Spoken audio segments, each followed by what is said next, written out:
धृतराष्ट्र के 100 पुत्रों के जन्म की बड़ी रोचक कथा है। धृतराष्ट्र के 100 नहीं 102 संतानें थीं।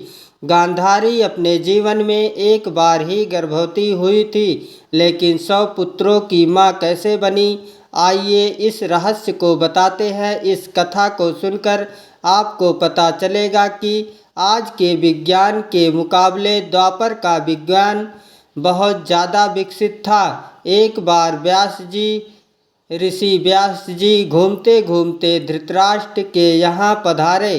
धृतराष्ट्र की पत्नी गांधारी ने ऋषि की खूब सेवा की। गांधारी की सेवा से प्रसन्न होकर व्यास जी ने गांधारी को वर मांगने के लिए कहा। तब गांधारी ने व्यास जी से कहा कि मैं अपने पति के समान 100 बलशाली पुत्र चाहती हूँ, क्योंकि धृतराष्ट्र में 1000 हाथियों का बल था। इसलिए धृतराष्ट्र के समान ही गांधारी 100 पुत्र चाहती थी। व्यास जी ने तथास्तु कहा, अर्थात ऐसा ही होगा, यह कहा और चले गए।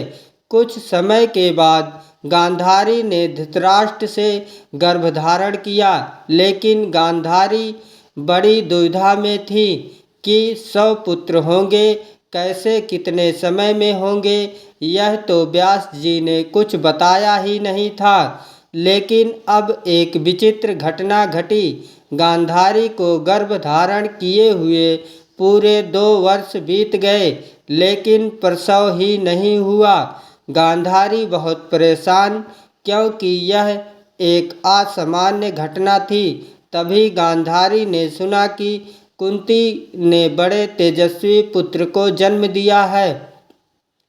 इतना सुनकर तो गांधारी बहुत दुखी हुई कि कुंती तो माँ बन गई और मैं अभी 2 वर्ष से गर्भधारण किए हुए हूँ। मेरी कोख से अभी कोई संतान ही उत्पन्न नहीं हो रही है। अब तो गांधारी धैर्य खो चुकी थी, दुखी भी बहुत थी। उसे क्रोध आ गया और रोष में आकर गांधारी ने अपनी कोख पर जोर जोर से प्रहार किया। कोख पर बहुत देर तक तेज तेज प्रहार करने से गांधारी को प्रसव पीड़ा प्रारंभ हो गई और थोड़ी देर में ही प्रसव हुआ, लेकिन संतान नहीं हुई। उसकी जगह एक बहुत कठोर मांस का लूदा निकला। अब तो गांधारी बहुत दुखी बार बार व्यास जी के वरदान का स्मरण करने लगी। अब उस कठोर मांस के लूदे को फेंकने का आदेश दे दिया। तभी किसी ने सलाह दी कि एक बार व्यास जी को तो सूचना देनी ही चाहिए। तभी व्यास जी को सूचित किया तो व्यास जी दौड़े दौड़े आए। व्यास जी को देखकर गांधारी ने अपना दुख प्रकट किया। व्यास जी बोले कि जब मैंने तुम्हें वरदान दिया तो वह झूठ नहीं हो सकता। यह सब मेरे वरदान के कारण ही ऐसा हो रहा है। तुम्हें 100 पुत्रों का वरदान मैंने दिया है, तो तुम्हारे 100 पुत्र ही होंगे। चिंता मत करो, शीघ्र ही 100 मिट्टी के मटके मंगा लो। व्यास जी के आदेश पर 100 मटके लाए गए। व्यास जी के कहने पर उन 100 मटकों को घी से भर दिया गया। फिर ठंडे जल से उस मांस के पिंड को धोया गया। इसके बाद उस मांस के पिंड के 100 छोटे छोटे टुकड़े किए गए और एक एक टुकड़ा घी से भरे हुए मटकों में रख दिया गया। उसके बाद व्यास जी के आदेश पर उन मटकों को बहुत सुरक्षित स्थान पर रखवा दिया गया। वे अंगूठे के पूर्वे के समान 100 छोटे छोटे टुकड़े गर्भ में परिवर्तित होने लगे। एक घटना और घटी। उस मांस पिंड के 100 टुकड़े करते समय 100 की जगह 101 टुकड़े हो गए। तभी गांधारी ने व्यास जी से हाथ जोड़कर कहा कि 100 टुकड़े के बाद यह एक टुकड़ा बचा है।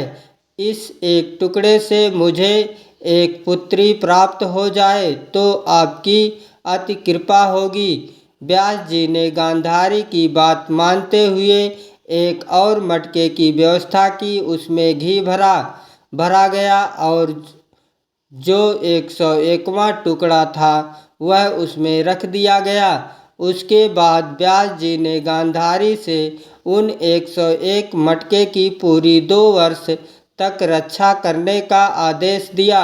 गांधारी ने पूरे 2 वर्ष तक उन मटकों की पूरी निष्ठापूर्वक रक्षा की। उसके बाद व्यास जी के आदेश पर क्रम के अनुसार पहले मटके का ढक्कन खोल दिया गया और उस मटके से गांधारी का पहला पुत्र उत्पन्न हुआ, जिसका नाम दुर्योधन रखा गया। जिस दिन दुर्योधन उत्पन्न हुआ था उसी दिन कुंती पुत्र भीम का भी जन्म हुआ था। दुर्योधन के उत्पन्न होते ही वह गधे की तरह चिल्लाने लगा। चारों तरफ भयंकर अपशकुन होने लगे। महल के सभी लोगों के मन में दुर्योधन के उत्पन्न होने की प्रसन्नता का अनुभव नहीं हो रहा था, बल्कि पूरे महल में भय का वातावरण सा बन चुका था, क्योंकि सभी पशु पक्षी भयानक आवाज़ें निकाल रहे थे, अपशकुन पर अपशकुन हो रहे थे। तभी ब्राह्मणों ने धृतराष्ट्र से कहा कि इस पुत्र का उत्पन्न होना आपके कुल के लिए बहुत घातक है। यह पुत्र पूरे कुल का नाश करने वाला होगा, इसलिए इसे त्यागना ही हितकर रहेगा। इसको त्यागने से पूरे कुल की रक्षा हो सकती है।